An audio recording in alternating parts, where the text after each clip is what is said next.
A wealthy CEO who once chose ambition over love must face the consequences 5 years later. By chance, he encountered his ex-wife and their twin daughters, who bear an uncanny resemblance to him, forcing him to confront the choices he made in the past. Before we begin the story, comment below what the city you're watching from. Enjoy the story, everyone! It was an unremarkable Tuesday afternoon at the bustling Claridge Mall, where the hum of conversations and the soft chime of background music blended into an unceasing rhythm. Jack Brooks, the CEO of one of the most powerful conglomerates in the country, strolled past store displays with the detached air of a man who owned the world but had lost his curiosity for it. He wasn't there for shopping or the ambiance. His high-security SUV was parked outside, waiting for him to finish a perfunctory meeting with a potential business partner over coffee. The sharp scent of freshly brewed espresso wafted past him as he crossed the food court. He tugged at the cufflinks, brushing off a sense of impatience. Jack's life was all about control measured, calculated decisions that had built an empire. But as his gaze casually swept the crowd, he froze mid-step, his breath catching in his throat. Across the atrium, a woman with long, dark hair stood near a boutique window, her back turned to him. There was something achingly familiar about her. The way she tilted her head, the soft bounce of her laugh as she gestured to two young girls flanking her. The girls, no older than 10, were carbon copies of one another, identical twins. Yet it wasn't their uncanny resemblance to each other that stunned him. It was their resemblance to him. The girls' piercing blue eyes, the sharp curve of their jaws, even the imperious tilt of their chins, they mirrored the features he saw in the mirror every morning. An inexplicable wave of emotions surged through him, confusion, disbelief, and a haunting pang of regret. His mind raced back 5 years to a decision he had made in the cold, ruthless fashion he thought necessary to succeed. He had left her, Nancy. Jack's hands clenched into fists. She hadn't been part of his plan then. Marriage was a distraction, and love a liability, or so he convinced himself. When he walked away, he hadn't looked back. What were the odds that she would be here, in the same mall, on the same day? The odds didn't matter. All that mattered was the truth staring him in the face. The twins were his daughters, and Nancy never told him. Jack remained rooted in place, the cacophony of the mall fading into a distant hum. His mind swirled with questions. Why had she kept this secret from him? Did she hate him that much?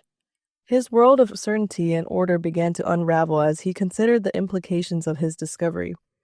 Just then, Nancy turned fully, her eyes scanning the crowd, their gaze locked. Her expressions shifted to an instant, from the calm to shocked, then guarded. She didn't smile, didn't wave. Instead, she placed a protective arm around the girls and ushered them towards the escalators. Jack's heart pounded as he watched them disappear into the crowd. For the first time in years, he felt powerless. And for the first time ever, he felt afraid. Jack Brooks sat at the back seat of his sleek black SUV, his mind a storm of fragmented memories and unresolved questions.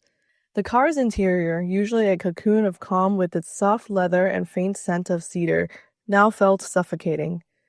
He barked at his driver to circle the mall again, his piercing blue eyes scanning every corner for a glimpse of Nancy and the girls, but they were gone. The SUV pulled into a quiet side street near his penthouse. Jack leaned back in his chair, exhaling deeply. For someone who has spent so much time building his empire, this sudden chaos was truly terrifying. His assistant, Olivia, messaged him about the meeting he'd skipped, but he ignored it. The twins' faces were seared into his memory. Their resemblance to him was undeniable. His phone buzzed again, but this time it wasn't a work email. It was a photo, an image he hadn't looked at in years. Nancy's face smiled back at him, radiant and hopeful. She had sent him this picture shortly after their whirlwind wedding, before the arguments, the long business trips, and the walls he'd built between them. Jack had saved the photo in a forgotten corner of his cloud storage, but now it felt like a wound reopening. He closed his eyes and allowed the memories to flood in. Nancy had been a free spirit when they'd met, an artist with a mind full of dreams. She wasn't part of his world of contacts and quarterly profits, and that had been her allure. For a brief moment, she had made him believe in something bigger than success, But when the pressures of his company intensified, he had chosen ambition over love. Jack opened his eyes, his jaw clenched tightly. He was no longer the man he had been 5 years ago. Or perhaps he still was? The following morning, Jack's determination crystallized. He wasn't going to let this go unanswered. After a restless night, he instructed Olivia to dig into Nancy's life. The directive was clear, though cloaked in a facade of detachment. Find out everything. By mid-afternoon, the results came in. Olivia handed him a slim folder, her expressions carefully neutral. Nancy Carter, Olivia began, as Jack flipped through the documents. She moved to Boston after your divorce. She's been working on a gallery curator. The twins, Clara and Sophie, are her daughters. They're 5 years old. The timeline hit him like a punch to the gut. He closed the folder and leaned back in his chair, staring at the ceiling. Clara and Sophie had been born shortly after he walked away. He gripped the edge of his desk, a surge of anger rising. How could Nancy have kept this from him? Was it revenge, or had she simply believed he wouldn't care? Later that week, Jack found himself parked outside the gallery where Nancy worked. The modest brick building was worlds away from the towering skyscrapers he frequented. He stepped into the gallery, quietly blending in with a small crowd admiring the paintings. His eyes scanned the room until they landed on her. Nancy was mid-conversations with a patron, her voice calm and confident. Her hair was tied loosely, strands framing her face in the way he remembered. She looked radiant. Jack's chest tightened as he watched her. For years, he had buried the thought of her under layers of work, power, and wealth. But now the sight of her stirred something dormant, regret, perhaps, or guilt. She glanced his way, her smile faltering when their eyes met. "Excuse me," she murmured to the patron, stepping towards him. Her posture was straight, her expression unreadable. "What are you doing here, Jack?" she asked, her voice low but steady. He searched for the right words, but they failed him. Instead, he blurted, Why didn't you tell me?" Nancy's eyes hardened. "Tell you what? That I was pregnant when you walked away? That I raised $2 while you chased your empire? You made your choice, Jack. You left." Her words cut deeper than he anticipated. "I deserved to know," he said, his voice rising. "They're my daughters, too." Nancy shook her head, a bitter laugh escaping her lips. "You think knowing would have changed anything? You were too busy being the almighty Jack Brooks. You didn't want a family then, and I wasn't going to beg you to care." Silence stretched between them, the weight of their shared history pressing down. Finally, Nancy stepped back, her voice softening. "They don't know about you, and I intend to keep it that way." Jack's stomach churned. "You can't do that. They deserve to know their father." Nancy's gaze was unwavering. "They deserve stability, love. I gave them that. You left us behind without a second thought." The words stung because they were true, but Jack wasn't the kind of man to give up. "I'll fight for them, Nancy," he said, his voice a quiet promise. "I won't walk away this time." Her lips parted as if to retort, but she closed them, shaking her head instead. Without another word, she turned and walked away, leaving Jack standing in the middle of the gallery. As he exited the building, his mind was already formulating a plan. He wasn't sure what winning back their trust would look like or if it was even possible. But for the first time in years, his focus wasn't on a business merger or a billion-dollar deal. It was on two little girls with blue eyes who had no idea who he was and on the woman who still haunted him. Jack stared at the city skyline from his penthouse, the glass of whiskey in his hand untouched. The view was immaculate, a testament to his success. But for the first time, it felt meaningless. The conversation with Nancy replayed in his mind, her words a brutal indictment of the choices he had made. He hadn't anticipated the wall of resistance she built, nor the fierce protectiveness she showed towards Clara and Sophie. Yet, he couldn't shake the image of the girls, his daughter, and the life they had led without him. A soft chime interrupted his thoughts. Olivia had sent him a detailed schedule of the girls' activities, extracted through means he didn't want to question. Piano lessons on Thursdays, an art class on Saturday. Their school was a prestigious private institution not far from the gallery. It was clear Nancy had spared no effort in giving them a good life. But the more Jack learned, the more complicated his emotions became. He had expected to find evidence of struggle or hardship, something to justify stepping in as their father. Instead, he found stability. They didn't need him, not in the way he thought they would, yet the ache of being excluded from their lives gnawed at him. The following Saturday, Jack parked his car near the art class. He watched the children from a distance. Nancy was there too, her laughter ringing out. Jack felt like an outsider looking in, a man observing a life that could have been his. He knew he couldn't linger in the shadows forever. The time to act was now. Nancy spotted him as she walked towards her car, the twins skipping ahead. Her smile disappeared, replaced by a steely resolve. She reproached him, keeping her distance, her arms crossed. "Are you stalking us now?" she asked, her tone sharp but quiet enough not to draw attention. "I'm trying to understand them," Jack replied, his voice calm but firm. "I've missed 5 years, I won't miss any more." Nancy glanced towards the girls, who were now climbing in the back seat, oblivious to the tension brewing between their parents. "They don't need you complicating their lives, Jack. They're happy." "They're my daughters," he said, the words weighted with emotions. "I have a right to know them." Her eyes flashed with anger. "You forfeited that right when you left." Jack stepped closer, lowering his voice. "And I'll spend the rest of my life making up for it, but I won't walk away again." Nancy's lips pressed into a thin line. "You don't get to decide that. They're not pawns in your quest for redemption." For a moment, they stood in silence, their unspoken history hanging heavily between them. Finally, Nancy sighed, her shoulders slumping. "If you want to know them, it has to be on my terms. Slowly. They've had 5 years without you. Don't think you can waltz in and play the hero." Jack nodded, sensing this was the closest thing to an olive branch he'd get. "Tell me where to start." Nancy's terms were clear. No grand gestures, no sudden appearances. Jack would meet Clara and Sophie gradually, introduced as a friend of their mother. It felt like a demotion, but he agreed. This wasn't about his pride, it was about them. The first meeting took place at a small cafe near their school. Jack arrived early, his nerves frying. He had faced hostile boardrooms, media scrutiny, and billion-dollar negotiations, yet nothing compared to the anticipation of seeing his daughters up close. When Nancy arrived with the twins, Jack's heart raced. Clara and Sophie were full of energy, their voices overlapping as they recounted their day. Jack watched them closely, marveling at their distinct personalities. "Girls, this is Jack," Nancy said as her tone measured. "He's an old friend of mine." Clara tilted her head curiously. "Hi," she said politely, her voice soft. Sophie, on the other hand, grinned. "Do you like chocolate croissants?" Jack chuckled, taken aback by her openness. "I'd, especially with extra chocolate." Sophie beamed, but Clara remained cautious, her eyes flickering between Jack and her mother. He didn't push, letting the girls dictate the pace of the conversation.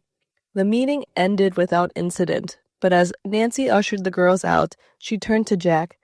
"Don't get your hopes up. This is just the beginning." Over the next few weeks, Jack worked tirelessly to build a connection with the twins. He learned the nuances of their interest. Slowly but surely, Sophie warmed up to him, her bubbling nature making it easy for her to embrace new relationships. Clara, however, remained a challenge. One afternoon, as they walked through a park, Clara tugged on Nancy's sleeve and whispered something.